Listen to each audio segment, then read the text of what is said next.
ఒక్క నిర్దోషి కూడా శిక్షింపబడకూడదు అన్న వాక్యం ఎంత మహోన్నతమైనదో కదా. మరి కంటికెదురుగా ఉన్న దోషులు ఎందుకు శిక్షార్హులు కాలేదు?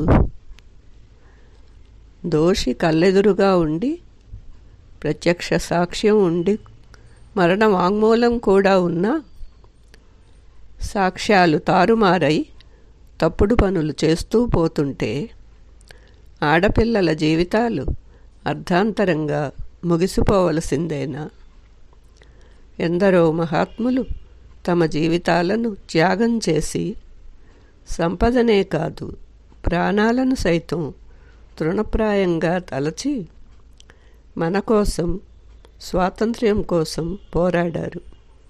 వారి త్యాగం నిష్ప్రయోజనమై ఆడది అర్ధరాత్రి ఒంటరిగా తిరగడం కాదు, పగలు కూడా రక్షణ లేని ఈ జీవితాలు పురోగమిస్తున్నాయా, తిరోగమిస్తున్నాయా?